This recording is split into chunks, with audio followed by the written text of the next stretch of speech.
Alalu found Uranus, the planet dedicated to An, with a blue-green glow.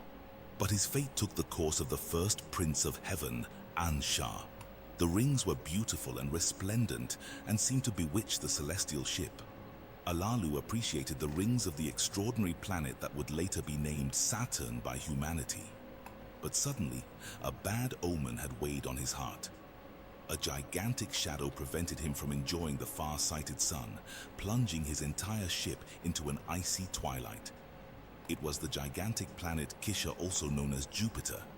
Swirling storms mixed different shades to the spots that occupied the planet. It was as if Kisha provoked intense lightning. Such activity caused Alalu to get lost in the immensity and for a lapse of time to be confused in the direction to be taken.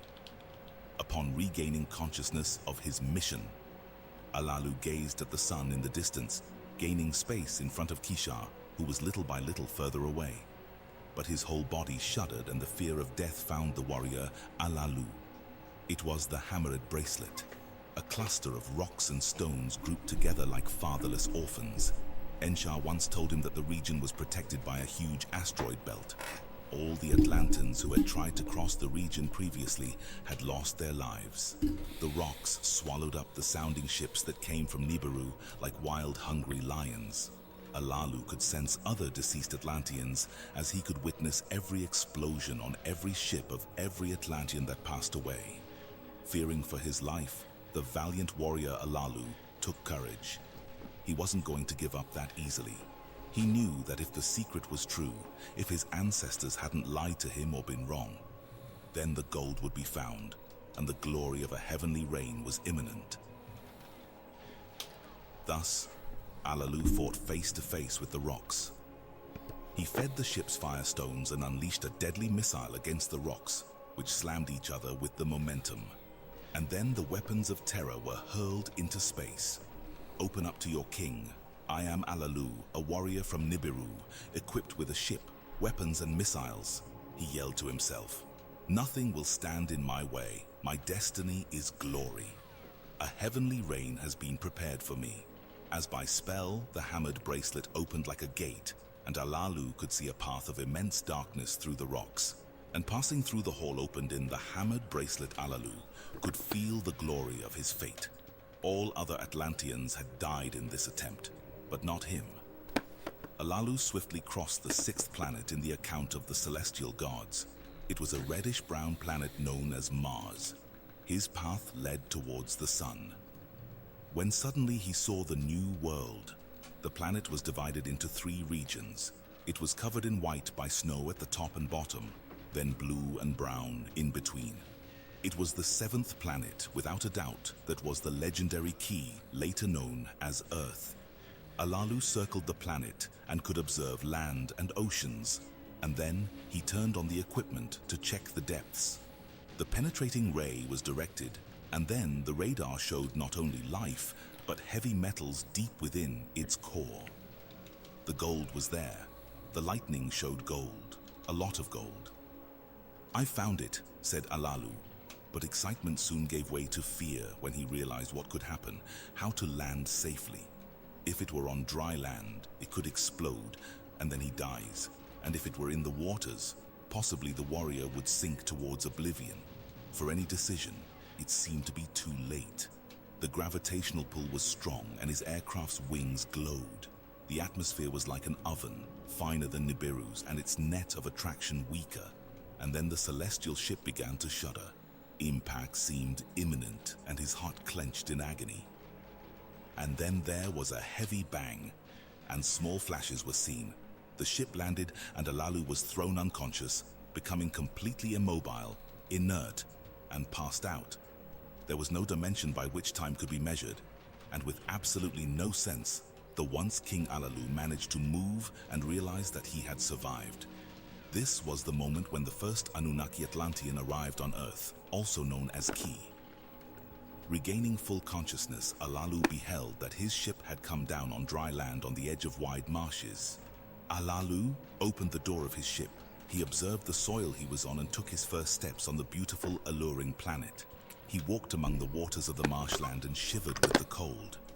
he realized that he was a lone traveler, possibly exiled forever from Nibiru. In the new world, no one had received him, and so, there too, he was alone. He pondered his family, his reign, the battle with Anu, the dangers he had faced, and the hammered bracelet. Was he exiled from Nibiru forever? His once home seemed farther than ever before. Anguish gripped his chest, and then he returned to the ship to feed and drink from stored replenishments. That's when a deep sleep overcame him, a powerful lethargy that sent him to sleep, and once again unconsciousness found him. Alalu had fallen asleep while his thoughts were lost in all history and all he knew. Alalu had been properly trained and prepared before his reign. He had been among the great commanders and the wise scholars since childhood. Anyone who thought that Alalu was just a supporting actor in this story was wrong. Alalu had learned much from his ancestor Anshargal, knowing the heavens and the circuits. Good, nice, bro. By Enshar, his forefather, his knowledge was broadened in a grandiose way, and it was like a profound connoisseur that Alalu remembered conversing with a sage about the secrets of the beginning of Nibiru and the times before them. And this secret that Alalu kept led him to the distant planet beyond the hammered bracelet that would one day be called Earth. A long time ago, before many planets in the Milky Way galaxy came into existence, there was a massive planet named Tiamat in the solar system. It was named after its ruler, the draconian dragon queen, who not only governed the world Tiamat, but also ruled over the entire Orion star system after the Great Orion Wars. It was she who established a connection with a royal hybrid race that had been rejected by most known civilizations in the cosmos. The great and first Atlantean king, An of Nibiru, joined forces with Queen Tiamat, leading to the creation of 12 hybrid humanoids. These beings were evenly split between males and females, and they stood heights ranging from 30 to 35 feet tall. They possessed both reptilian and humanoid characteristics, just as the native Atlantean royals. These offspring, entrusted to An and their descendants, became known as most of the Igigi, the titanic workforce class of Nibiru. However, their peaceful union did not endure, leading to a conflict between the Atlanteans of Nibiru and the Dragon Queen Tiamat. Tiamat gave birth to her son, Kingu, and raised him to fight in her reptilian army of 50 to 60 foot tall dragon-human hybrids, pitting them against the 10-14 foot tall Atlanteans. Tiamat, who ruled over all the planets in the solar system, granted her son Kingu 2 celestial gifts for his leadership role. The first gift was the powerful cosmic tablets of destiny, which allowed the holder to track and control the orbits and trajectories of planets and solar systems. The second gift was an abundance of gold extracted from the planet Tiamat itself. During the celestial battles, Nibiru's main mothership unleashed immensely powerful blows and evil winds upon the planet Tiamat, ultimately obliterating it entirely. Queen Tiamat and Kingu emerged unharmed, but the planet's other half was separated, forming a distinct planet now known as Ki, or Earth. The debris and rocks from this event created what we now call the asteroid belt, or the hammered bracelet. Initially, the planet Ki was abundant with gold, a valuable resource to the Anunnaki Atlanteans. Over time, it became a legendary myth among the Atlantean people, and this was the secret from the beginning and the Battle of the Gods, which Alalu knew all. Finding gold at the hammered bracelet was confirmation. The gold on the hammered bracelet was the hint of gold on top of ancient Tiamat. The secret of the beginning that he had been taught began to show clear signs of its veracity. And it was thus that Alalu awoke not knowing how long he had slept. The escape from Nibiru was just the beginning of a new story, a new time, and a new world. Taken of courage, Alalu arose, perceiving a luminosity out of his ship, such as he had never seen on Nibiru. It was the sun. Alalu stretched and gauged over the ship and tested the planet's air. It was compatible. Then, He opened the ship's door, and with the hatches open, he breathed the air deeply. And then again. Key's air was undoubtedly compatible. Then, without protective suit, Alalu descended from his ship. The light was too bright, and the sun's rays were overwhelming. He had to go back and put a mask to protect his eyes, and he took the opportunity to equip himself with a gun with a collector. He stepped onto the dark ground and walked into the swamp. With the collector, he tested the water, but it was not fit for consumption. The waters were murky, dark, and greenish. And there was one more important detail that his eyes glimpsed. There were fish, a lot of fishes. Alalu went towards the hills. He passed among the vegetation and appreciated the bushes that gave way to trees full of fruit. Then he took one of its fruits and put it in his mouth. The taste was sweet. Walking on his feet, it was possible to feel the moisture. He then walked towards a pond of silent waters. Once again, he inserted the collector into the waters, but this time it was different. It was possible to drink the water. Joy had taken over his entire body. The new world had breathable air, fruit that could be eaten, and water to drink. That's when a sound, a hissing, distracted him. His weapon in hand, he looked for the source of the sound, and having found it, fired. The sound ended, and the hissing ceased. Then he saw a body that was motionless, lying dead. The creature had fierce eyes in its small head, and out of its mouth stuck out a huge tongue. The body was slender as a rope, without hands or feet. It was a crawling creature. Alalu wondered what kind of creature it was. He had never seen anything like it on Nibiru. Was it a guardian animal, a master of water? Unanswered, Alalu left the creature behind and found his way back to the ship. Nearby, he collected water and fruits. During the journey, the sun's rays sharply diminished, and thus Alalu was astonished. It got dark, very dark. The suddenness with which it had gone dark was surprising. And over the marsh, a light rose on the horizon. A huge red ball that, as it rose, turned white. Alalu was thrilled. From his ship, he contemplated the infinite and the firmament of a new world. Now, and on the way, he could see all the planets. He witnessed and passed through the hammered bracelet. Alalu decided to wait for a new day rise to investigate the detected presence of gold. If the secret of the beginning of this planet were true, then the waters would rot with Tiamat's golden veins. And there, in the waters or lands of Ki, the gold would be found. At sunrise, Alalu left his ship with the necessary equipment and, seeking the waters, he inserted what was needed to find the gold materials. Watching the meter, the symbols and numbers being filled in, the truth came. It was true. He had found gold in Ki. There was gold on Earth. Taken back in enthusiasm that did not belong to him, Alalu entered his ship in a hurry, and in his possession was a radio communication device. He addressed his message to the depths of space, in the direction of Nibiru. Attention, Nibiru. I repeat, attention, Nibiru. It is your king who speaks to you. It is Alalu, your former king. I left in one of the celestial ships. I gambled my life on the luck of my deeds and very skillfully discovered how to break through the hammered bracelet. The rock belt paved the way, and I have reached the planet of Ki. Its fruits, water, and air is compatible. I am Alalu, the first Atlantean to arrive on the planet of salvation. I have found gold. Yes, I have found gold on the planet Ki. The fate of Nibiru is in my hands. The creator of all has proven my royal lineage is a blessed and rightful one. Pay attention and listen to my conditions. And considering this fact, Alalu made it clear. The fate of Nibiru is in my hands, and you must heed my conditions, said Alalu. The notice that Alalu had survived reached the royal palace on Nibiru and was transmitted to King Anu. Anu was astonished.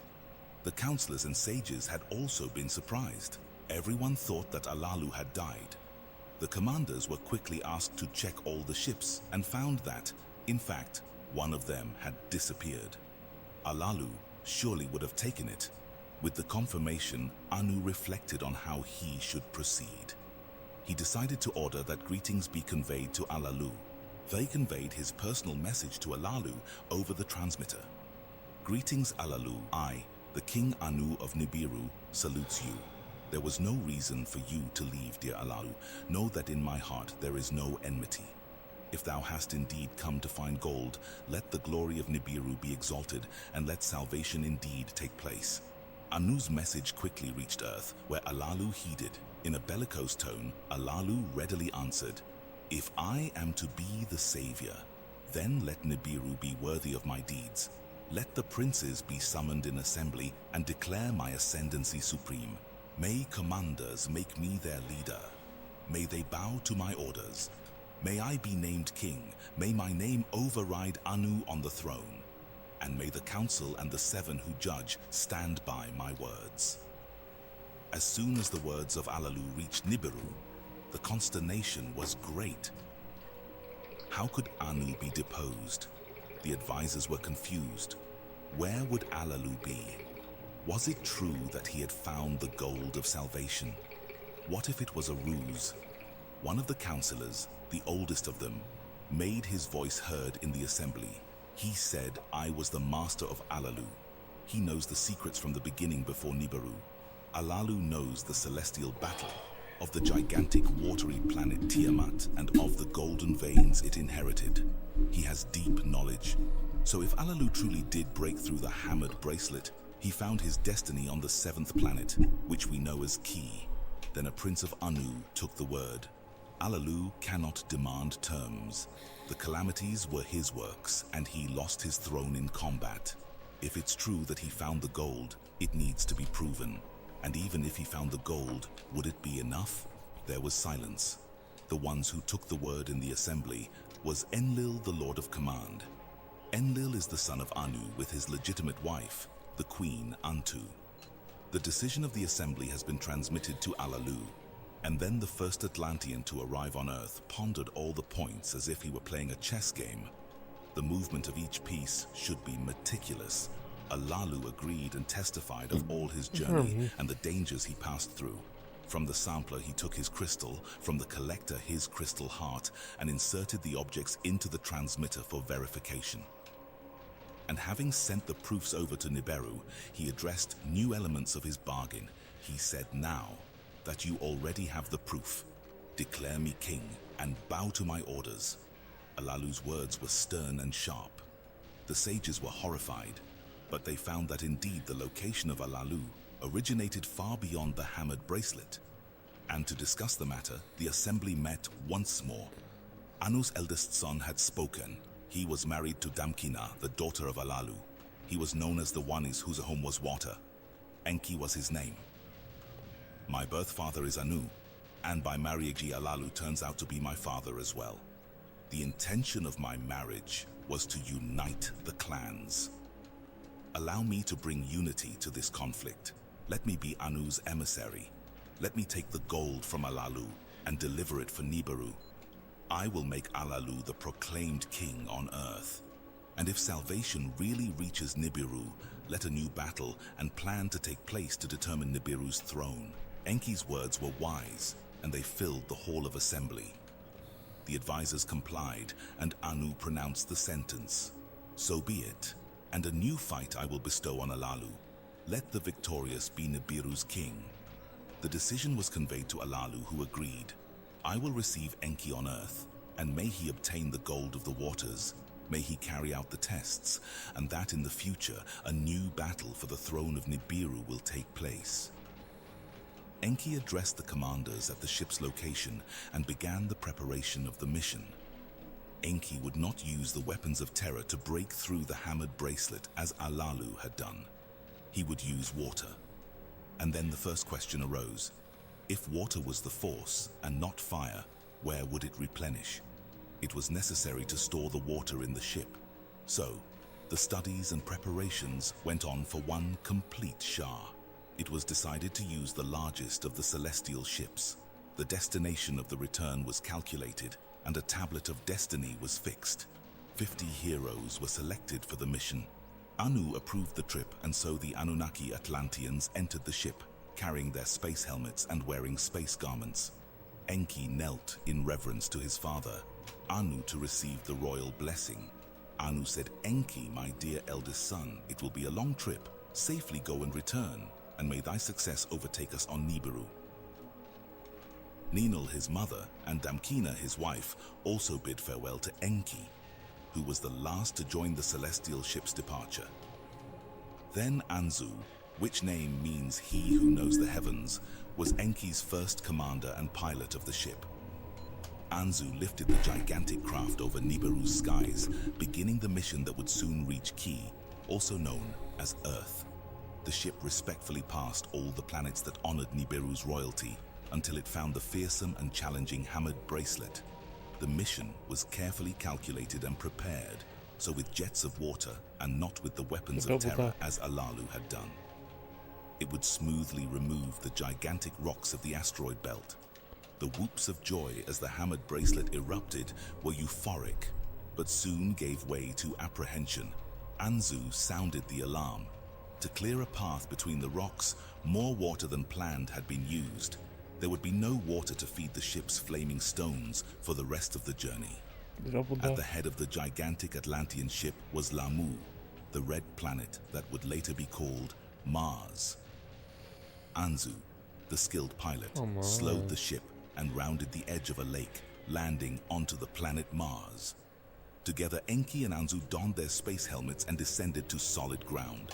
A water-sucking pipe was ordered to draw water from the lake into the ship, and it was done.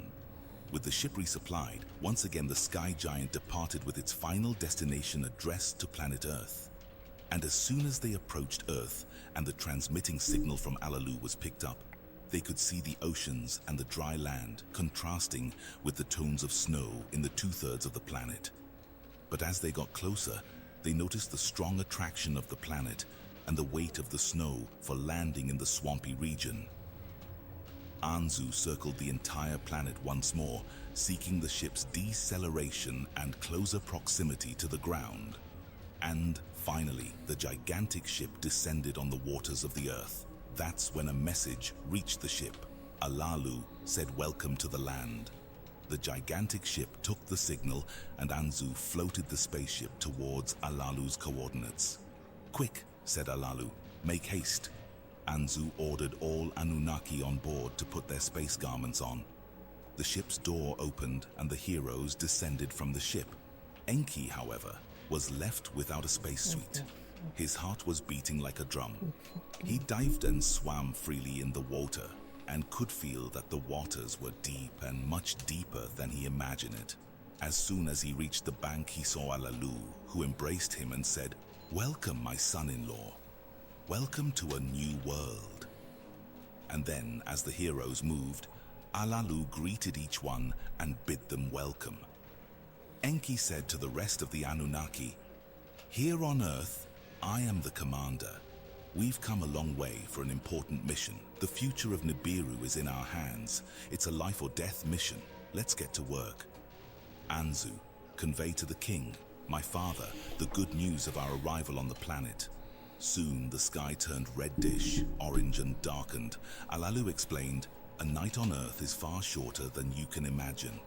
Let's take the opportunity to rest. Before you can imagine, the sun will herald a new day." And so, night came, and a new day dawned. And with the new day, Enki offered specific tasks to some of the Atlantean crew. Engur would be tasked as the Lord of Fresh Waters, Enkimdu, in charge of the ditch and the dikes, Enbilulu to the command of the swamps. And having known the fruits which his vizier Izimud could distinguish, Enki charged Guru to see for growing food. So the camps were erected, ditches and dikes were built. Kula produced clay bricks, Mushdamu produced the foundations, Enosag studied the serpents and slithering snakes, and Ulmash checked the animals of the waters and the birds of the air, classifying and studying them. Then 6 days had passed. On the 7th day, Enki pronounced, "We came from afar and traveled a long way. We built our camp and analyzed everything around us. Let's call our fenced-in building home away from home and name it Eridu." And keeping his promise, Enki appointed Alalu the commander of Eridu. And then, he added, "Let this 7th day be consecrated to our rest, and may it always be the 7th day our day of rest. As soon as the day of rest was over, the search for gold had to begin. Enki began to suck the marshy waters for 6 consecutive days, and on the 7th day, Enki and Alalu watched the collected metals. There was iron, there was copper, but gold was not plentiful.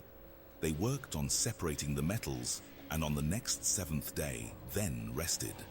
And on the following 6 days, they filled and emptied the crystal vessels so that on the 7th day, they would count the metals. Gold was the smallest of piles. During the entire period of work, Enki was in awe of Kingu, the large moon that shined over the planet. What was this strange connection that the moon and the earth had with each other? What celestial sign was there? And then Enki called the full circle of the moon a month, and they worked on the metals for a few months. Then Enki could see the sun, and to every 6 months he provided the name of a hot season. On the next 6 months, a cold one. There was winter and summer, and Enki called the whole 12 months a year. At the end of each year, he counted the accumulated gold. And with the levels of gold in an alarming situation, the Atlanteans decided to sink their ship through the waters in search of the gold in the depths. Anu kept communication from Nibiru and asked on the amounts of gold, but it was insufficient. And so it was decided to wait for one more Shah. And with more time on Earth, the parts of the ship were separated, and Enki built a chamber. With the chamber, Enki and Abgal flew low over the Earth, watching and studying the planet. Enki was intrigued. He and Alalu talked. Where are Tiamat's golden veins? And on Nibiru, much apprehension grew. Gold was desired, and not only desired, it was essential. The protests increased, and Anu eventually said, "Hand over what gold you have. Repair Alalu's ship, and may he bring gold to Nibiru." Enki took the weapons of terror from the ship of Alalu and hid them in a distant and secret place. Anzu worked to prepare the ship of Alalu so that it would be ready to travel to Nibiru to deliver the gold as soon as the Shah ended. And it was not long before Anzu observed the absence of the weapons of terror. These weapons should not be used either on skies or land. But without them, it is dangerous to cross the hammered bracelet. Alalu's ship has no jets of water, I have to remind you. The words of the Atlanteans on Earth were heard by the Council of Nibiru. The risk was of not being able to return. And then Abgal took the word to say that he would like to take this risk in Alalu's place. "I will deliver the gold to Nibiru," he said. The Atlantean astronomers studied the best moment, and then Abgal took the ship on the way of Nibiru, carrying with him the gold of salvation. Abgal, the skilled pilot, departed from Earth, destined to Nibiru, aware of all risks in which the mission was involved. Enki Enam Alalu granted him a safe trip and farewell. Watching his ship take off into the skies, Enki and Alalu were apprehensive, and on Nibiru, the clamor for the arrival of gold was intense. Despite all the expectation on both sides, Abgal was the intermediary who carried the hope of salvation and therefore concentrated on his journey. Luck was with him. There was no doubt about it. Abgal steered the ship around Mars to gain strength from there and launched towards Nibiru. And all this was only possible because he made Enki's crystals shine to pass through the dreaded hammered bracelet. Abgal, in the ship, was heavy-hearted on his journey. Anu, on Nibiru, was anxious but confident. And in the distance, amid the immensity of space, the reddish hue of Nibiru gleamed, accompanied by gigantic holes in the atmosphere. On Nibiru, people waited for the gold of salvation. Abgal withstood the flaming heat of entering the planet's atmosphere and skillfully steered the craft to the designated landing spot. The crowd applauded and revered the act of heroism. And as soon as the doors of the ship were opened, Anu, the king of Nibiru, gave welcome to Abgal.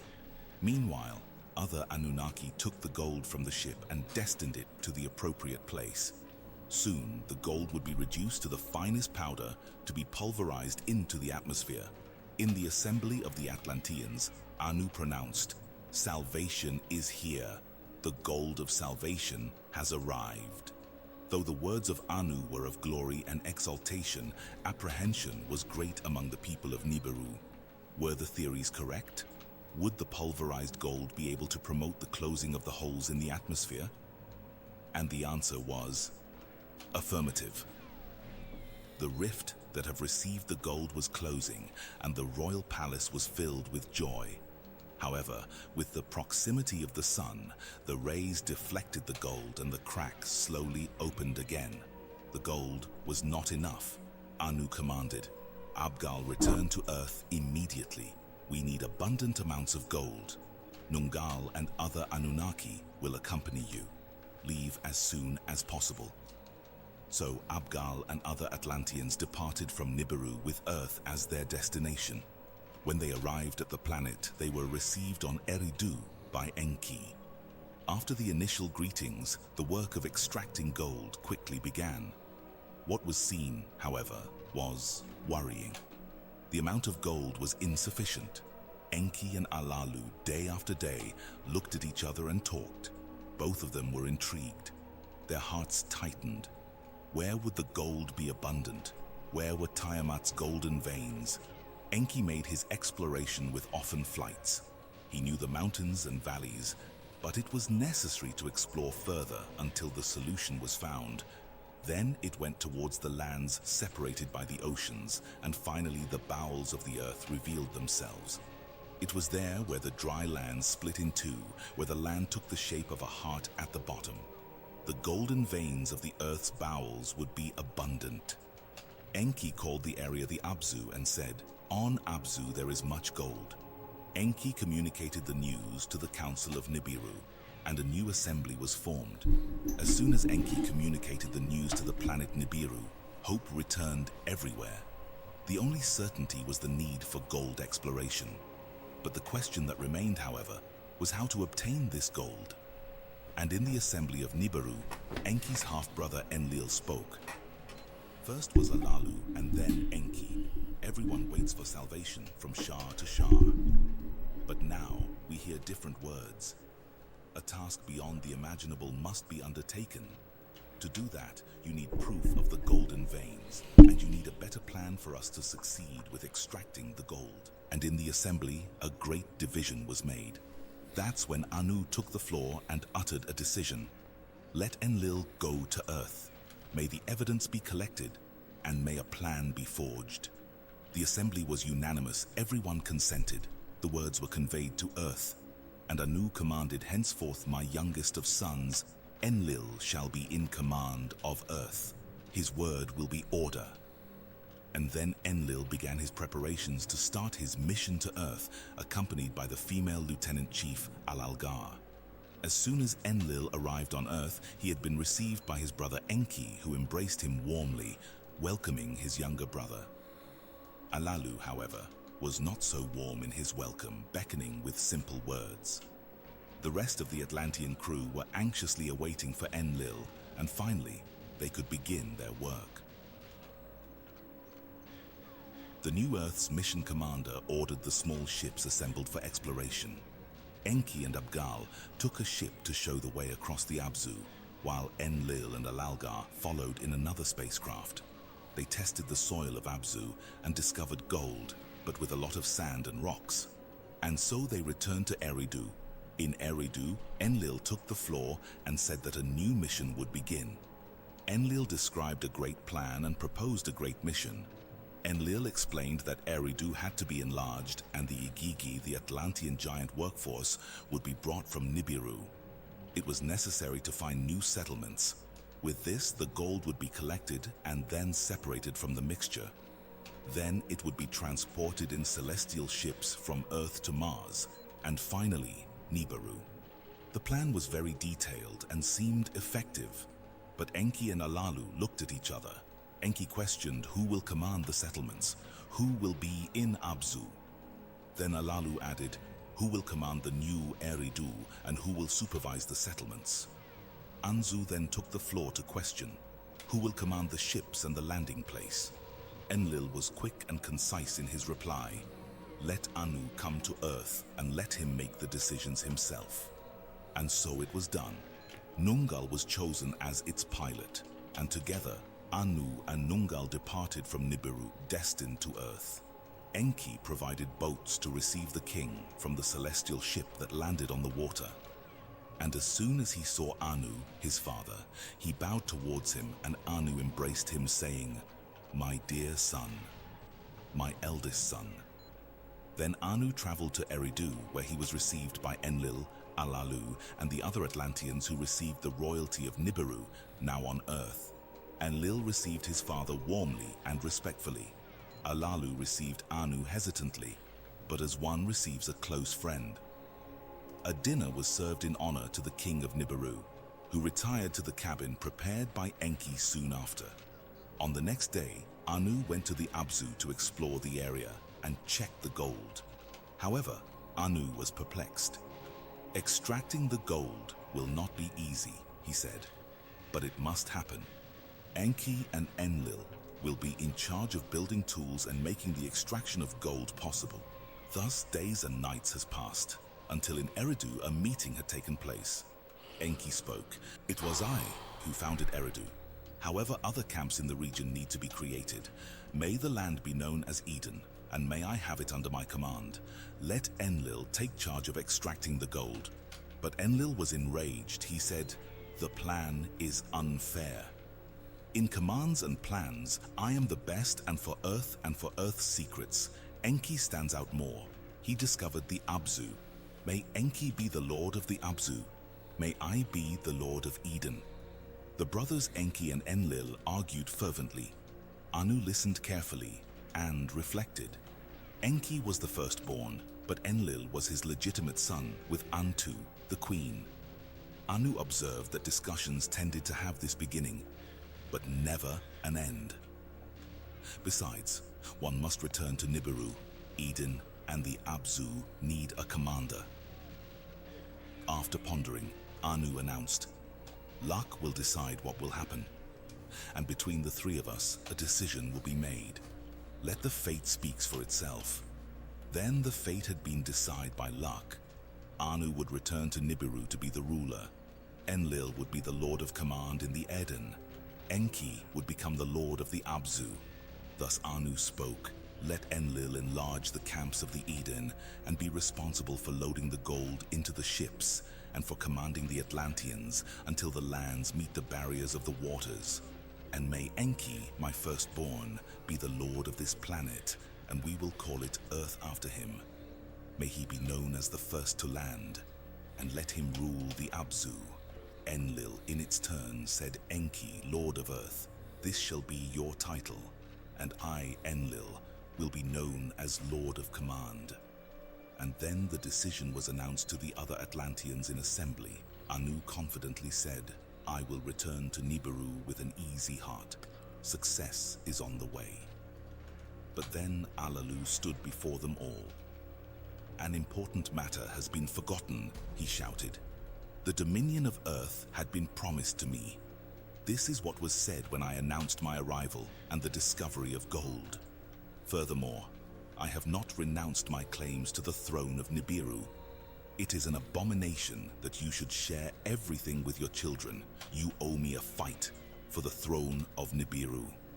Anu, enraged, said, "Let us fight, then, for the throne of Nibiru. Let's not wait any longer. This fight must take place now." What was seen was an unprecedented battle. The two members of nobility of Nibiru had arrived on a new world, but they carried with them the ferocity of wild animals. The two 10-foot-tall men fought and rumbled the grounds under them. Anu easily grappling him and knocking Alalu to the ground. Alalu had lost the fight once more, fell to the floor. Anu had laid his feet on his chest. "I win, Alalu. You are defeated." But with sarcasm, Alalu smiled. And as swiftly as a wild animal, he imposed his strength on Anu, pulling him by the legs. Then he bit into Anu's private parts and swallowed. Anu fell to the ground, stunned. Enki rushed to Anu's rescue. Enlil arrested the offender. "Let justice be done," said Enlil in a rage, a cowardice maneuver. No, interrupted Enki. Justice has already been done. The poison is inside him. He swallowed it himself. Alalu was imprisoned long enough for the law to be fulfilled. Anu recovered and called the meeting of the 7 who judge. Anu took the highest place, presiding over the occasion. On his right side sat Enki, Anzu, and Nungal. On his left sat Enlil, Abgal, and Alalgar. Enlil took the word by justice, and at Alalu's bidding a new fight was made, and Alalu lost. "What do you have to say?" questioned Enki. "The fight took place for justice, and I have lost the royalty."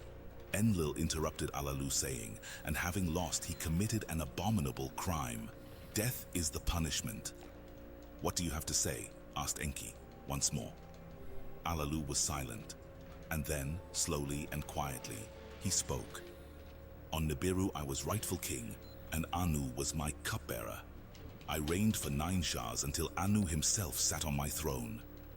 We vied for royalty in one combat, and fearing for my life, I departed from Nibiru and found a new world. Here I have found the gold of salvation, and my return to Nibiru in kingship had been promised. Next came Enki to earth, and by appointment he was appointed next to reign on Nibiru. Next came Enlil, claiming Anu's succession for himself, and then came Anu himself. Luck decided and deceived Enki, who has been proclaimed the Lord of Earth, not Nibiru's. And then Enlil declared the command of Earth and cast Enki into the distant Abzu. My heart aches and burns in agony. And then he himself imposed his feet on my chest in victory. Anu spoke, I beat you in a fair fight, and you swallowed my manhood to interrupt my bloodline. Enlil spoke, the accused admitted the crime. May death be your sentence. To death said Alalgar. Death said Abgal. Death said Nungal. Enki spoke, death will come of itself. Alalu swallowed Anu's entrails. Anzu, for his part, said, let Alalu be bound in earth till the end of his days. The king of Nibiru reflected, and then he said, die in exile. Alalu must die in exile. Everyone looked at each other. Anu explained, when I return to Nibiru, Alalu shall come with me in my ship, but he will not go to Nibiru. We will circle around Lamu, known as Mars, where there is water and breathable atmosphere. Alalu shall count to the end of his days in Mars' solitude, and for a safety landing, a small celestial ship can be used. The decision was unanimous. Anu proceeded, Nungal shall pilot the great ship. I will remain on Nibiru, and Nungal will return with other Atlanteans from Nibiru to Earth to work in gold mining. Anzu will be with us to descend the small ship with Alalu on board. And so it was done. Anu took leave of his sons and the rest of the Anunnaki Atlanteans. And then the royalty of Nibiru took flight from planet Earth. Approaching Mars, Alalu was sent into exile, and in the vicinity of the Red Planet, Anzu said to Anu, I will not return with the small celestial ship. I will land with Alalu on Mars, and I will stay with him. When he dies from the poison in his entrails, I will bury him as a king deserves. And as for me, I've already made my name. Others will say about my name that I was the companion of a king in exile. I have seen and will see things that others will not have seen on a strange planet, facing things unknown. My name will be remembered as a hero. Alalu was in tears. Anu was amazed. And then he uttered, I lift my hand upon you, O Anzu, and I swear this oath to thee. On the next journey, a ship will circle Mars and land before your presence. If I find you alive, you will be proclaimed the Lord of Mars. And when a station is established in Mars, you will be the commander. Anzu nodded in thanks and agreement, and the preparations for the installation in the small ship began. They were provided with supplies and space garments with eagle-like helmets. Then the ship left towards Lamu, disappearing on the horizon. For 9 Shahs, Alalu was the king of Nibiru. For 8 Shahs, he commanded Eridu on Earth. And on the 9th Shah, he overcame fortune and met death on Mars. On Earth, a long discussion took place until the next steps were defined. Enki asked Alalgar to oversee Eridu, and he went to the Abzu, where he designed technological equipment to pierce the bowels of the earth. He sent the plans to Nibiru for the engineers to build. Enlil, in Eden, surveyed the activities and numbered the mountains, valleys, rivers, and plains. Enlil then took delight in the snow-capped mountains of the north of the Eden, and then he began to prepare a platform for the celestial ships he wished for himself. Meanwhile, the royal ship traversed space towards Nibiru. Anu was received with feasting, and he gave instructions to everyone. Intermediate stations needs to be created. The first on Mars and the second on the Earth's moon should be considered. He organized new studies of all the planets and predicted a caravan of celestial ships from Nibiru to Earth, and from Earth to Nibiru tracing different routes. He created a new class of spaceships and selected new Atlanteans known as Gyges, who were to learn and train for the mission. He transmitted the plans to Enki and Enlil on Earth and received the blueprints to build the equipment for the team of engineers from Enki. Then, a new mission left Nibiru for Earth. There was 50 heroes, and this time it carried chosen women of Nibiru. Ninharsag, the exalted princess, half-sister of Enki and Enlil, also daughter of Anu, was a part of the new crew to the Earth. Ninharsag was skilled in the arts of medicine and knew how to care for illness. Ninharsag had heard of the vertigo caused by the sun and the Earth's rotational cycle that was hurting much of the Atlantean heroes. For that reason, she prepared a cure. The mission from Nibiru encircled Mars as promised by Anu. Upon approaching the land, they found Anzu near a river, lifeless. That's when Ninharsag pushed everyone else aside and began to act. She took the pulsator device out of her bag and pointed it at Anzu's heart. Then she took the emitter out of the bag and directed the life-giving emissions of its crystals to Anzu's body. 60 times Ninharsag directed the pulsator and emitter towards Anzu, and the 60th time Anzu opened his eyes and moved his lips. Ninharsag poured the water of life over him and moistened his lips with it. Then she placed the food of life in his mouth, and so the miracle occurred. Anzu rose from the dead. Recovering from unconsciousness, he told of Alalu's last moments and how he prepared his funeral and covered the mountain that rose from the plain with stones. Then the Atlanteans carved the face of Alalu upon the rocky mountain and left the face uncovered on Mars. Ninharsag said, "Let Alalu's face eternally behold the land where he found gold. And as for you, Anzu, King Anu, my father, commanded the promise for you to be fulfilled. 20 men will accompany you here on Mars, and a way station must be built. Spaceships will leave Earth and arrive here loaded with gold. The gold stored here will be collected by celestial ships that will carry the gold to Nibiru. Anzu, you are now deemed the commander of Mars. My life belongs to you, O Ninharsag," the great lady said Anzu. "My gratitude to Anu knows no bounds." And then the celestial ship that carried Ninharsag and other Atlanteans departed from Mars and towards Earth. So Anzu and other Atlanteans remained on Mars with the intention of creating an intermediary way station. Meanwhile, the gigantic ship was heading towards Earth, observing the moon and analyzing the possibility of another way station there. Nungal led the ship to the ditch in the waters closest to Eridu, where they disembarked on a pier built by Enlil. Vessels were no longer needed. Enki and Enlil welcomed their sister Ninharsag. She told them all the news. What happened on Nibiru and the death of Alalu, the survival of Anzu on Mars, and the construction of the way station. Enki expressed his approval, and Enlil was perplexed. Ninharsag said, "Our father Anu's decisions are unalterable. It's his word." And another news. I brought relief from the sprouted illness. I brought the seeds of healing. From her pouch, Ninharsag drew the seeds. They would be planted, and after their growth a juice could be made. "Our people must drink this juice, and then all diseases will go away," said Ninharsag. "But these seeds must be sown in a warm and cool place. They need heat and water to feed. Come to the ship. Enlil said to Ninhursag. "I know the perfect spot for it." Thus, the sister and brother entered the ship towards the snow-covered mountains next to the cedar forest. Enlil and Ninhursag talked and exchanged love and affection. Ninhursag told Enlil about their son Ninurta, explaining that the prince was ready to join them on Earth.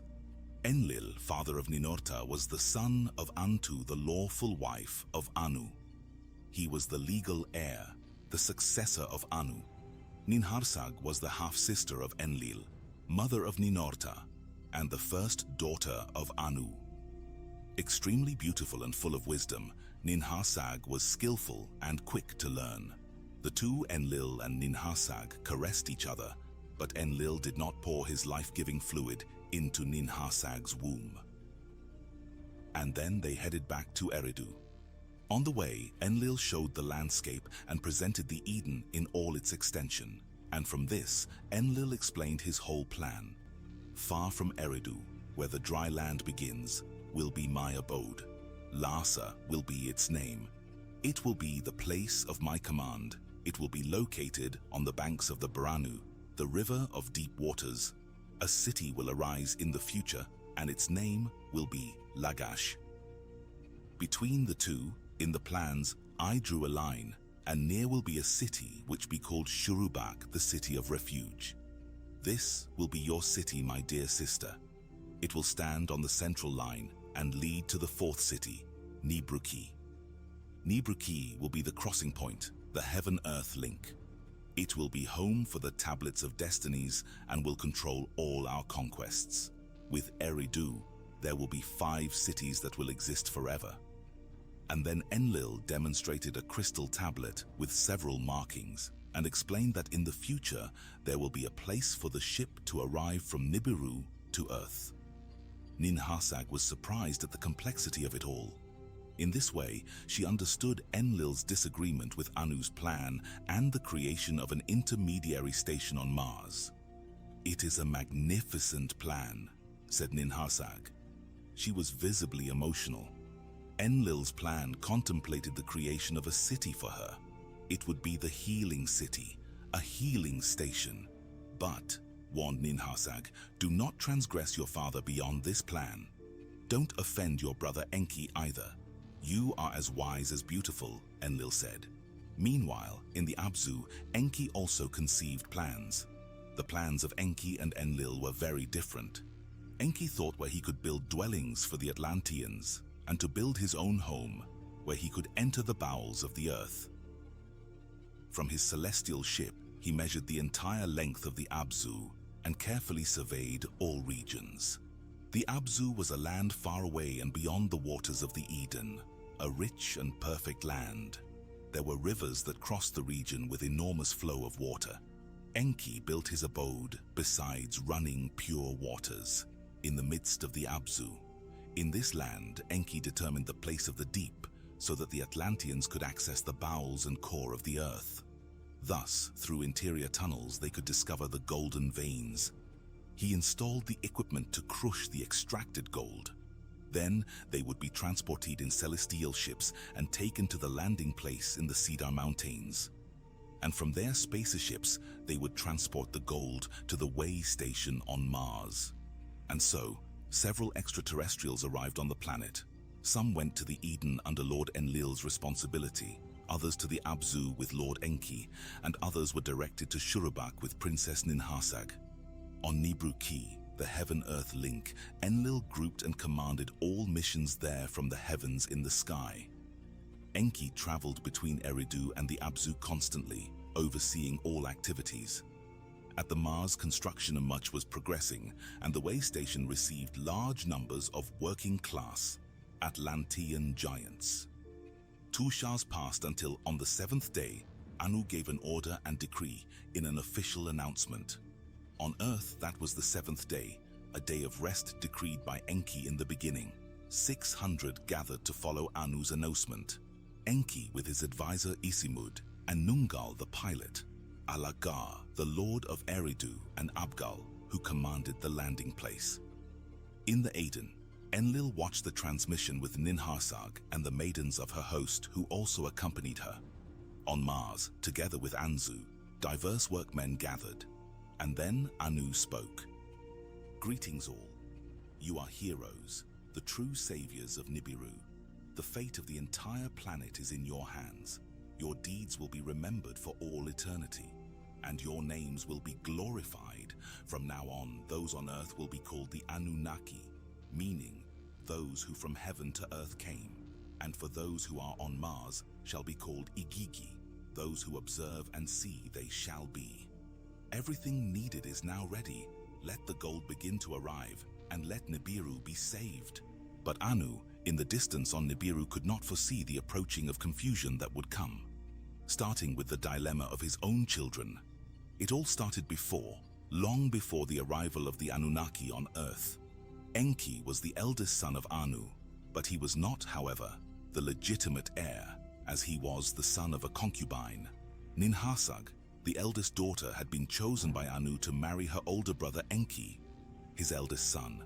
Thus, the firstborn of the two would have double seed and be the legal successor. However, Ninhursag was in love with the other half-brother, Enlil.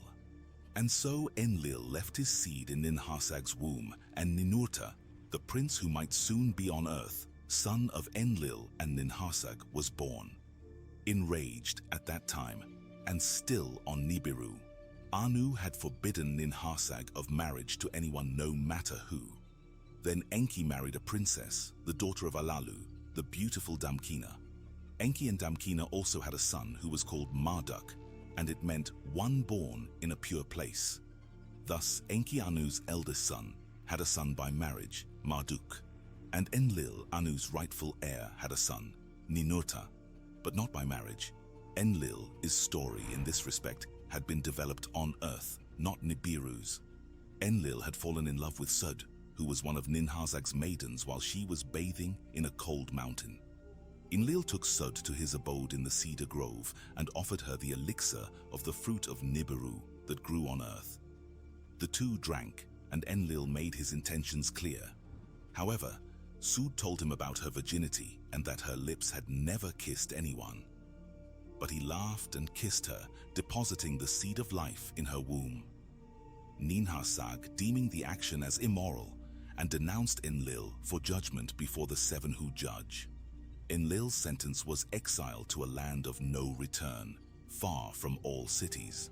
Abgal was Enlil's pilot, who took him to a distant land amid inhospitable mountains.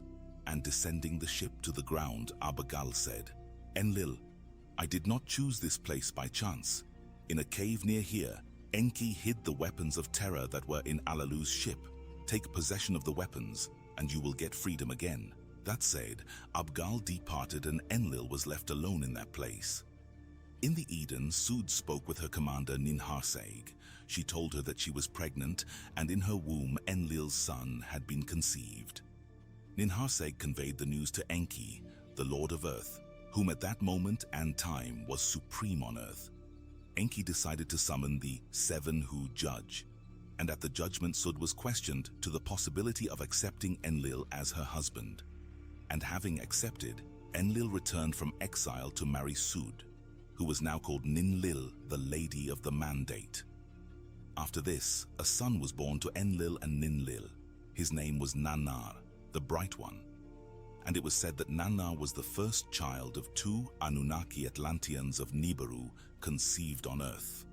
It was a royal seed from Nibiru conceived on Earth. As soon as Nannar, son of Enlil and Ninlil, was born, Enki decided to talk with Ninhursag. He had built his house in the Abzu and had adorned his dwelling with a bright metal taken from the depths, which he called silver. He also used lapis lazuli. Then he invited his half-sister to go with him to the Abzu and abandon her worship for Enlil. In the Abzu, Enki reminded Ninhursag about their engagement and their love. They kissed each other and Enki asked Ninhursag to give him a son, and from their union, a daughter was born. Enki was disappointed. Ninhursag encouraged him to know his daughter.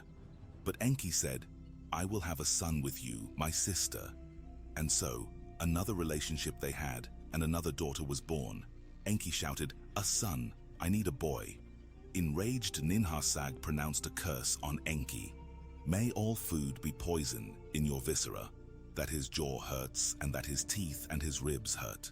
Enki's advisor, Isimud, summoned the Anunnaki to beseech Ninhursag for relief from the curse, and Enki swore to distance himself from Ninhursag's private parts, who immediately, one by one, removed all disease from Enki's body. Ninhursag thus returned to Eden to never marry no one, as was the bidding of Anu, her father. Enki, in turn, brought his son Marduk and his wife Damkina to earth.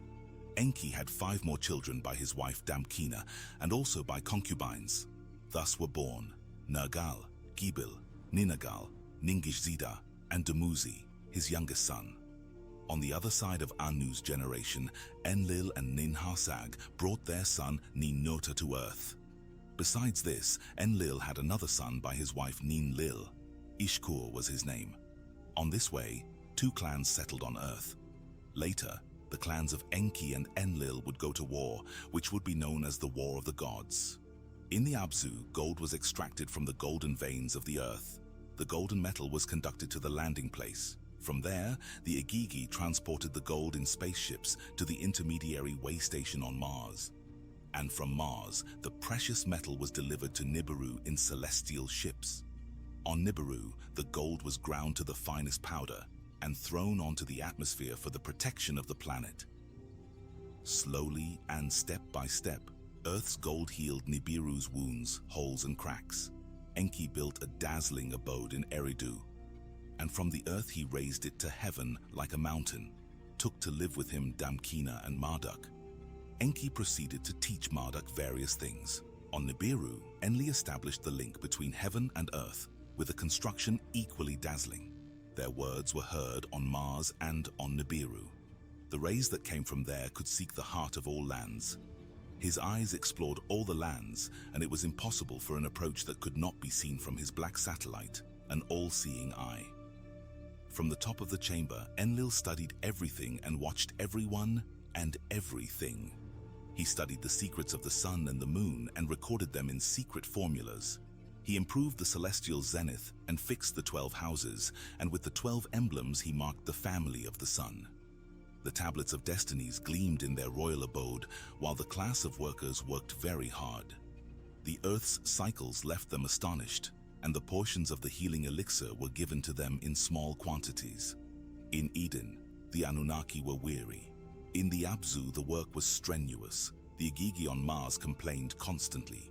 And by Anu's command, Anzu, the commander of Mars, was received on Earth. Enki and Enlil might reveal to him the Abzu and the secrets of the heaven-earth link on Nibiru Ki. Anzu defended the Igigi of Mars, who asked for a rest on Earth whenever spaceships went back and forth between Earth and Mars. Received in Enlil's chamber, Anzu intended to steal the tablets of destiny. He was a prince among princes and had promised relief to the Igigi. Enlil left the shrine and Anzu remained at the entrance without suspicion.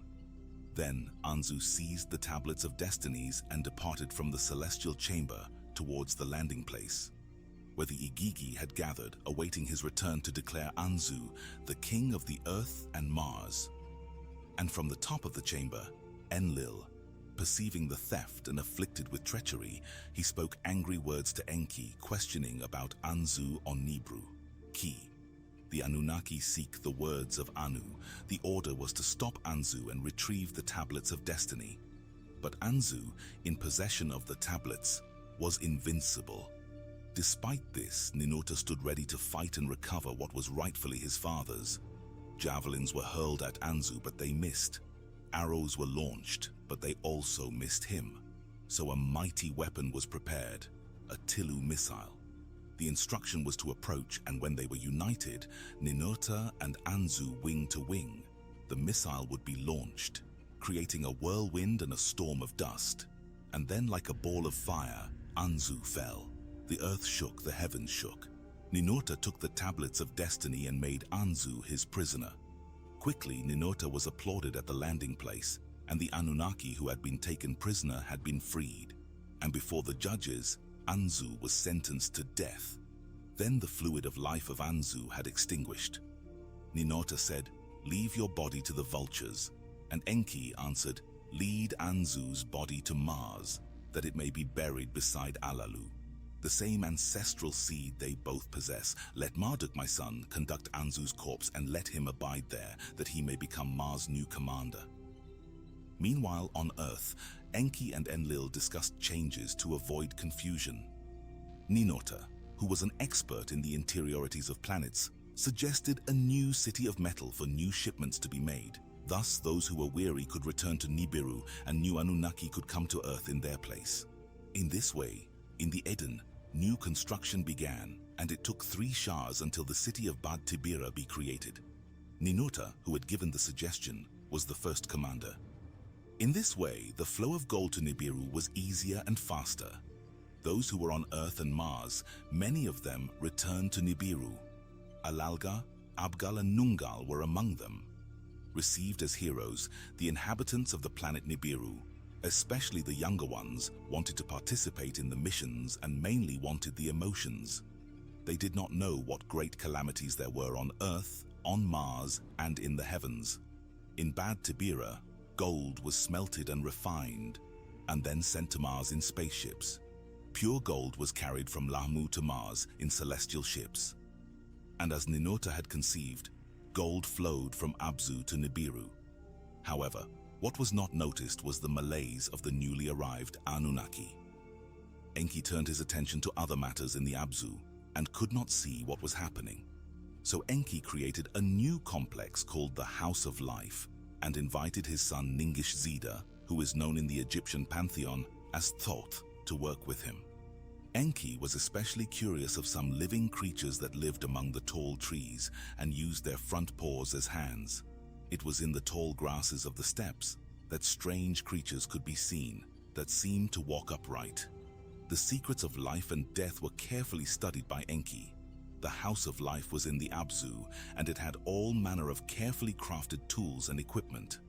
Enki was absolutely enchanted and absorbed, fully occupied with his studies. And Ninurta in Bad Tibira was the first to notice a decrease in gold mining. Enlil sent Ninurta to the Abzu to find out what was happening. Ennugi, the chief officer, accompanied him on the excavations. He had heard the complaints of the Anunnaki Igigi with his own ears and had told Ninurta of all he'd heard. The work here is unbearable. Ninurta told the matter to Enki, who quickly called for Enlil. The Lord of Command, Enlil, arrived at the Abzu and settled in an abode near the excavations. That's when a group of Anunnaki workers attacked Ennugi, the chief officer of mines. They set fire on their tools and then approached Enlil's abode and home in protest in the middle of the late night in Adam's calendar modern-day South Africa. Kalkal, the gatekeeper, barred the door and summoned Nusku, Enlil's advisor. Nusku called out to the Lord of Command from his bed and said, "My lord, we are surrounded. The Anunnaki workers are here. They protest against the heavy work.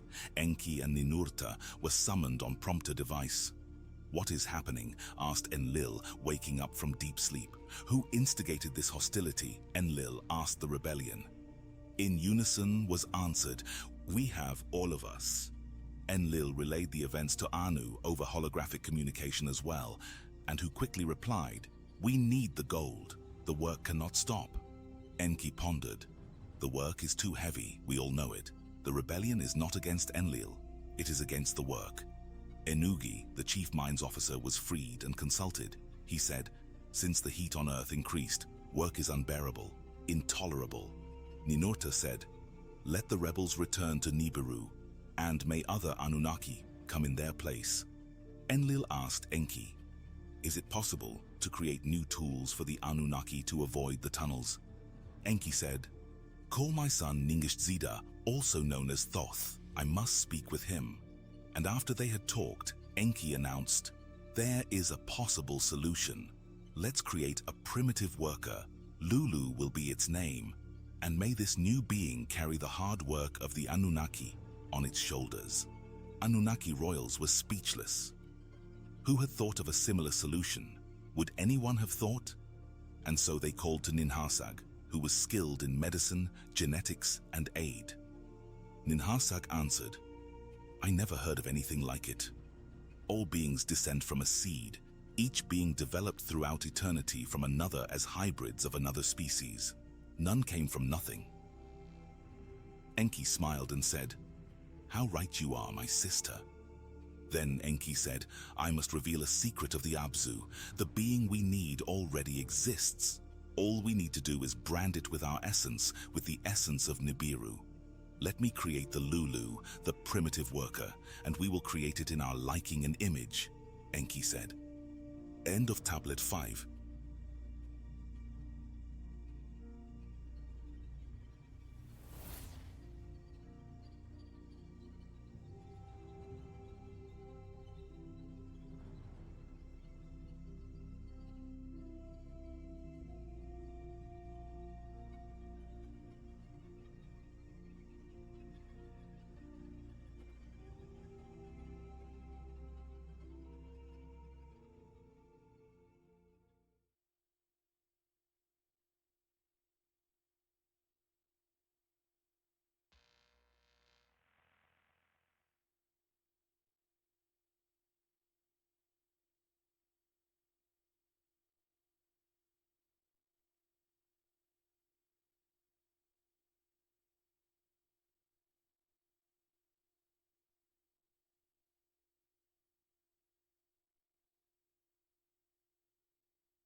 On the night of the 21st of February, 1978, on a residential street in Mexico City, a group of workmen were digging through the hard asphalt of the road.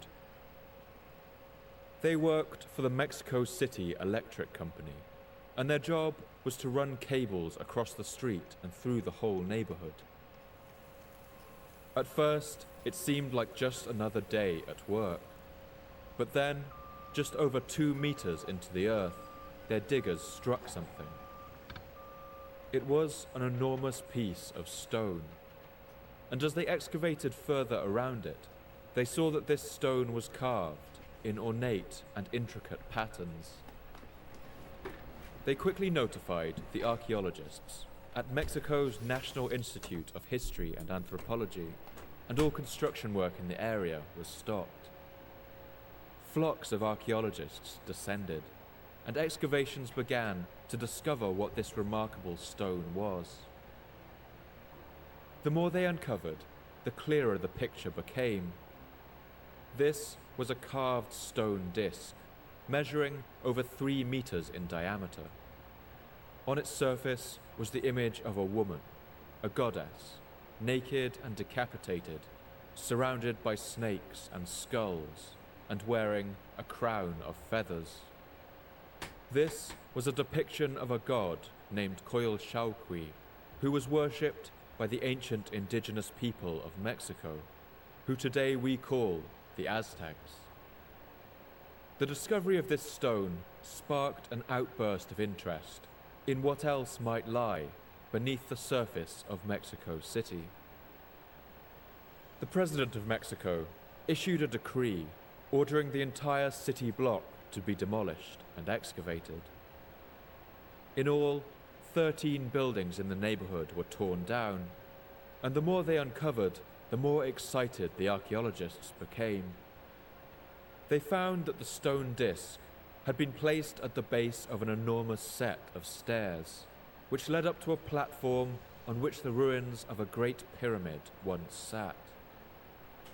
This was the main temple of a city that had once stood beneath the streets of Mexico City and had been completely erased by time. This city was called Tenochtitlan, and it was once the heart of a powerful empire. The excavations in Mexico City would go on for another 4 years, and every day its people would come and watch as the ruins of a buried civilization rose out of the familiar streets. As they watched, many of them must have wondered, who were these people who once lived on the land beneath our feet? How had they built such phenomenal constructions of such incredible craftsmanship? And how could such a large and advanced society simply disappear beneath the earth?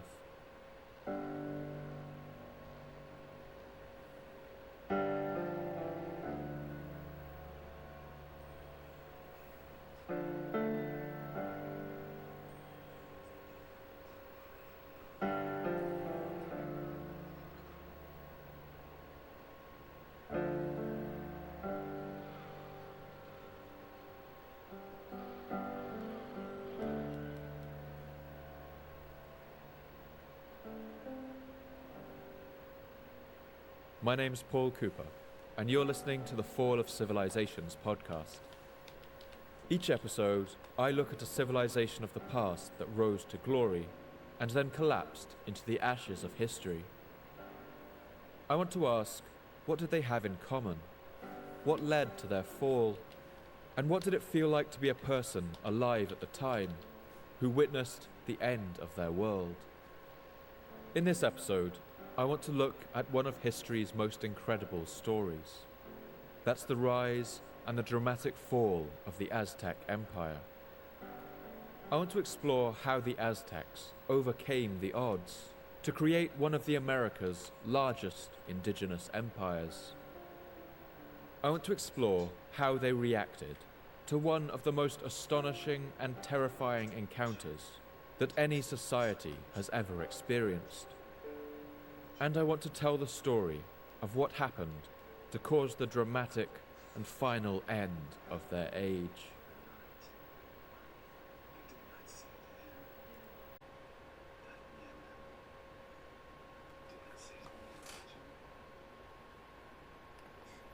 Up until around 66 million